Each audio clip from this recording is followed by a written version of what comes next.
Hello and welcome back to the What is K-pop podcast, in which we're in the middle of a storm. And my name is Sophie. I've been doing this podcast since February 2024, but K-pop since February 2021. I watch a lot of weird content on YouTube. That's a very my god, that's a very loaded statement. And a slightly peculiar statement without context I need to give it. So for anyone who doesn't know how I started this podcast, I follow this girl called Ellen O'Neill, right, on YouTube. And she kind of does lifestyle content, talk about her life as well as true crime. And pretty much since I can remember, I have been into crime, or true crime, I should say, not crime itself. Don't do crime. But also, if you're going to do crime, do a funny crime and then be able to talk about it so then I can learn about it and then laugh about it. I love true crime. I love weird stories. I love weird phenomena spontaneous human combustion is one of them that I absolutely love. I love learning about MK Ultra. I love learning about weirdly enough twins. I love learning about really weird stuff. And it probably comes down to the fact that I just love learning, which, it do be helping. And I was thinking about this on TikTok the other night. I was just scrolling and I follow diabetes TikTok. I follow a bunch of teachers. I do get a little bit of K-pop in there sometimes. And I'm into that sort of realm of slightly weird stuff. But I don't even really I have two kind of different things that I kind of consume. On the TV and on my laptop and on the computer, I'm kind of K-pop fully, and then true crime, and then I listen to podcasts and stuff when I'm just doing nonsense, and then I watch loads of weird stuff on my phone, on TikTok and stuff, and it is so unbelievably weird. It's I was watching a bunch of videos on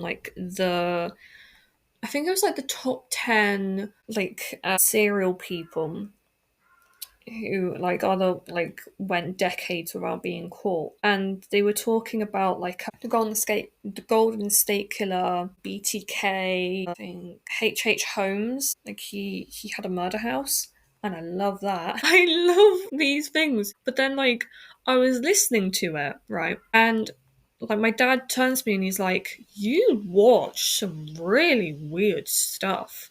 And I was like, "Yeah, I do, don't I? Yeah, I watch a lot of true crime, yeah." And that kind of shish kebab. I watch some really, really weird stuff. And yeah, it just makes me laugh because I'm I'm not, obviously, I would never do a crime. I wouldn't even know what to do if I saw a crime being committed in front of me and stuff like that. I'm quite a scaredy cat in terms of a lot of things. But when I'm at home, I just love watching spooky stuff. I'm even into horror films. So that is a thing. Yeah. That's if you want to write that down in your little notebook of weird things that Sophie's talked about, feel free. I don't mind. I love how this has taken 5 minutes for me to actually start talking about MAMAMOO, but yet here we are. So today is the 4th of August. This is going out, I believe, on the 13th. I don't know. I think next Thursday, the 14th. I don't know. It's coming out a little bit after the episode has been recorded. And later, I think I'm gonna listen to I.Did's pre-debut song and then talk a little bit about it. I don't know. So it'll be a mini-sode. I don't know. So MAMAMOO is a 4-member South Korean girl group under RBW, Rainbow Bridge World, consisting of Sola, Moonbyul, Wheein, and Hwasa. They debuted on the 18th of June 2014 with their first mini album, Hello. And on the 11th of June 2021, Wheein decided not to renew her contract with RBW, and Hwasa did the same on the 26th of June 2023. And despite all being under different agencies, the four members fully participate in group activities. However, due to the separation, the group is semi-inactive. Woo! Just to get it out of the way, I've only listened to like a couple of MAMAMOO songs, so I can't really give too much of an opinion based on my own listening experience. But I do know that they do. I think they do quite a lot of like female empowerment songs, if I'm not mistaken. Let's have a look ski. I'm on Wikipedia. I was just looking at Tubbo, which is a yeah, it's like a British streamer. I was just looking at his Wikipedia page. So they're known for their strong live vocals, harmonies, and writing much of their material. Recognized as one of the premier yeah, I hate that word. Premier one of the best girl groups in K-pop, highly regarded in the industry for their talent and ability to cross multiple genres with their music, from retro jazz and R&B concepts in their early years to more contemporary hip hop, and as well as emotional ballads. Yeah, I think that's kind of a good representation of like, I mean, in female empowerment. Did they have the washing out? Just 1 second. They didn't. I think the washing that I folded just now was washing that. Pardon me. That was out on the line before. Yeah, so they've not actually had a comeback since Ilya? Yeah, Ilya in October of 2022, which is unfortunate. But sometimes, you gotta have the separation for then when they do come back together that they are much better. Well, not much better, but their music is a lot more impactful. Yeah, so they've had 3 studio albums, one in Korea and one in Japan, one compilation album, 12 EPs, 26 singles, 17 promotional singles. So that is quite a good bit. Yeah, obviously with them being under RBW, I would say that like the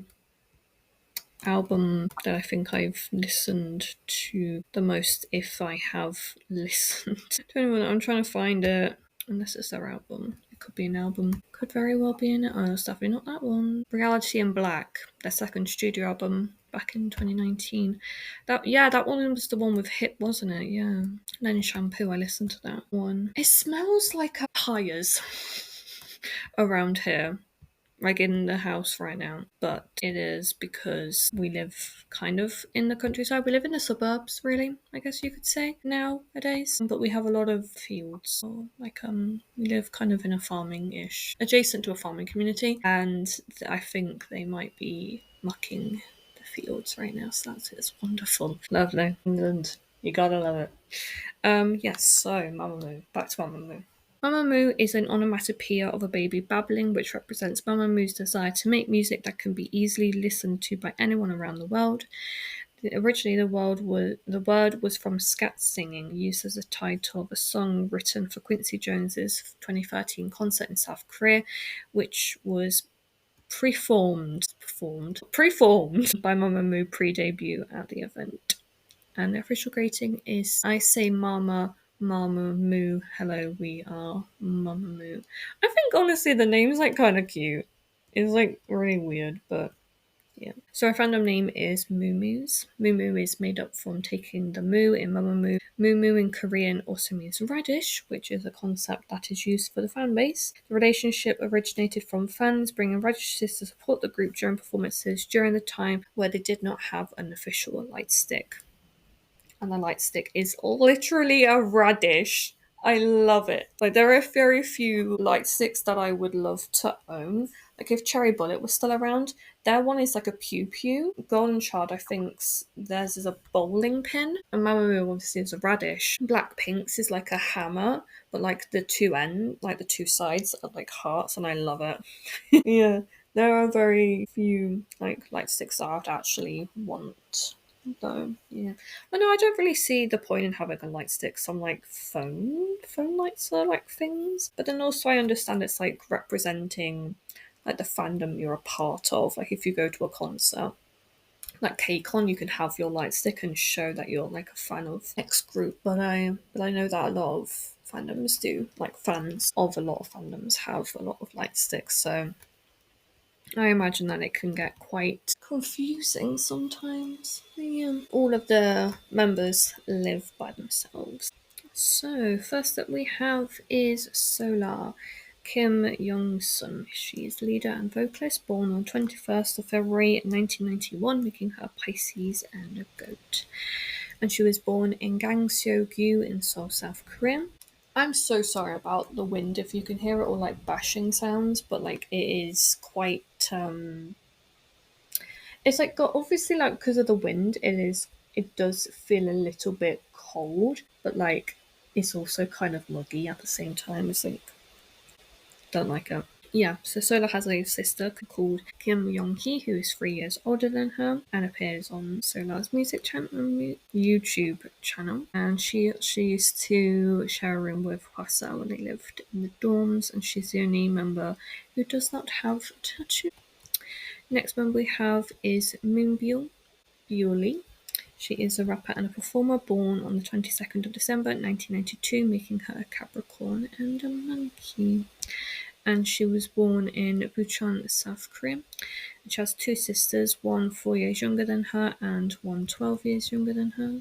96 and 2004. That is how time works. And she originally auditioned to be a vocalist but changed to become a rapper instead. My hair's annoying me. You know when it's just like there and it's not really doing much and it's just kind of is what it is. She, along with Hani from EXID, Jen from BTS, Ken from VIX, and Sandul from B1A4, have a group chat together as they are all born in 1992. And she has 6 tattoos. I really don't like the wind. Yeah. Oh well. Next one we have is Wheein, Jung Wheein. She is a vocalist and a performer, born on the 17th of April 1995, making her an Aries and a pig. I honestly thought that she was a lot closer in age to Solar and Moonbyul. I don't know why. Yeah. I don't know, she just gave me that vibe. She was born in Jeonju in Jeollabuk-do in South Korea. She's an only child and she's known Hwasa since middle school. And she has 12 tattoos and shares 2 with Hwasa. And she is a former MBK trainee and she signed with um, the Live on the 31st of August 2021. I think she left that, didn't she? If I'm not mistaken. Probably are mistaken. And lastly, we have Hwasa on Hyejin. She is vocalist, rapper, and maknae, born on the 23rd of July 1995, making her a Leo and a pig.